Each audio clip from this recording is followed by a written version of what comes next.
Hi there, this is Duncan McGregor, host of Stories of Market Research, the Insightrix podcast, and Marketing and Communications Coordinator at Insightrix Research in Saskatoon, Canada. Today I'm here with Megan McDowell, the Accounts Manager for Insightrix Communities. Today we're taking a guided tour of a market research online community to give an idea of what they look like and what kinds of features they offer. We'll be using the Insightrix Communities platform as an example. Some of the features of the Insightrix Community software won't be common to all the online communities out there, but this should give you a good grounding and show what a market research online community can be.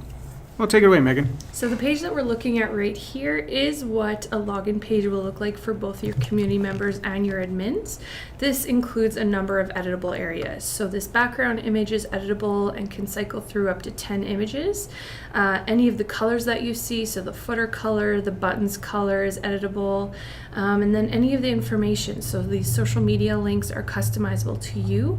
You're able to, as the client, link any of your social media feeds to these buttons. We also do have the option to upload your own image, your own little icon here. None of these are mandatory and they can be removed if you'd prefer to not have them.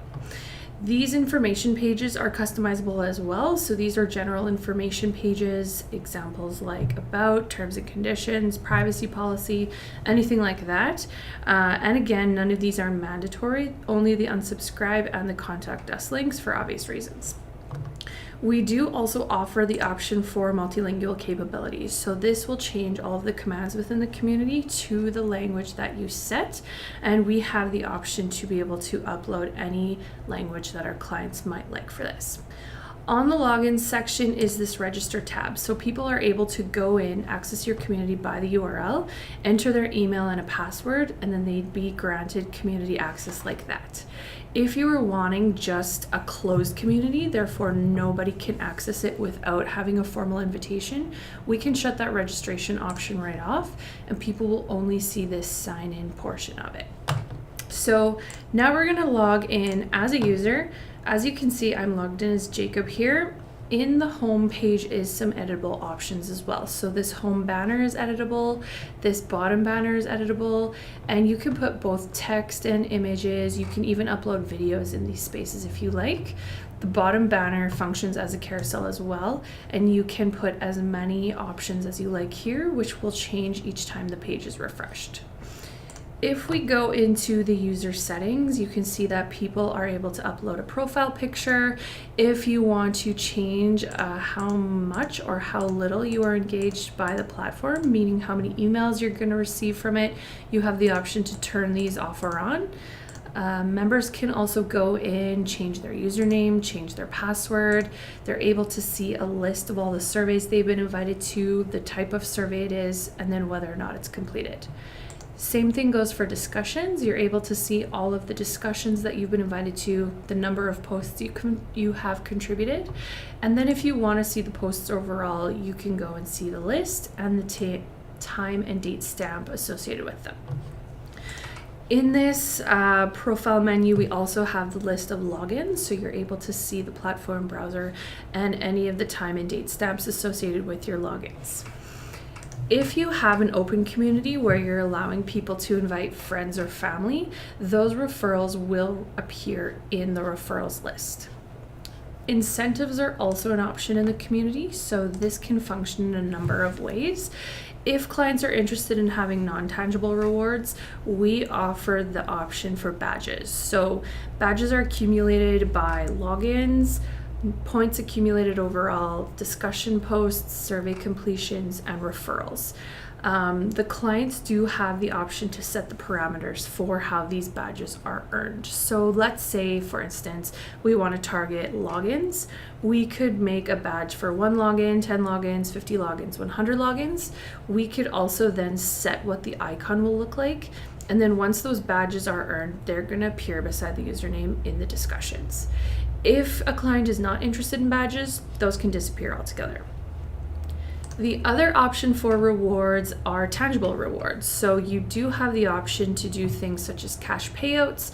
We offer the option to make charitable donations in your name based on the points that you have accumulated, and then we also can do entries into a draw. So all of those points that your community members have accumulated are going to show in their user profile, but again, if the client is not interested in rewards, we can make those disappear altogether.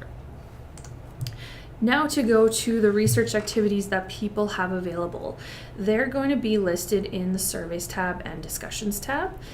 In the surveys, there's two main types. So the first one is profile surveys, where people are able to upload their demographic type information, and it's also used as a screener. So if a client is wanting their community members to either be, for example, from a certain region, you could put that location question in your personal details survey. If somebody answers that they're from a region that you're not trying to target, that will essentially boot them out of the community. The personal details survey does have the option to stay open at all times. So this is used for people to be able to update their information. Maybe they moved, maybe they got married, something like that.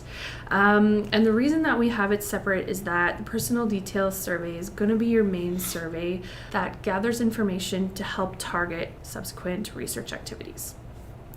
The other type of surveys are the regular types of surveys. These are the general data collecting surveys.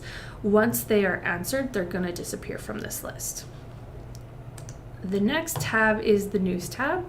We have the option to run newsletters in our platform. This can be made with templates in the platform. You can make one from scratch. Or if you have a pre-existing RSS feed, you're able to link that in, and those news articles are going to show in the news tab. If a news tab is something that a client is not interested in, that can disappear. The last option on the user page is discussions. So there's two main types of discussions. First one is the bulletin board study. And so this is a many-to-many conversation where the moderator posts the topic of conversation and everybody invited gets to see everybody else's posts and can post themselves. So since I'm logged in as Jacob, I'm going to go into this conversation about Movember. As you can see, it's targeted to only the gentlemen in the community, and posts can vary between text, they can have images, you can even upload videos if you like. And as you can see, everybody is posting to the topic and everybody can see everybody else's posts.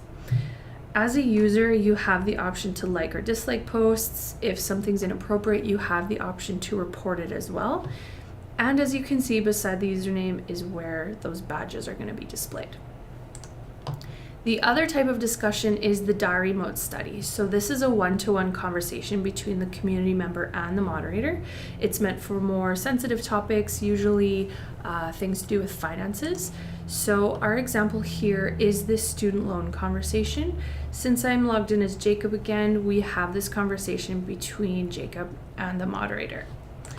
However, when we do log in as the moderator, we're able to manage that all in one spot. So if we go in and access the discussions, I'm logged in as the moderator here, I can go ahead and manage this conversation all in one spot.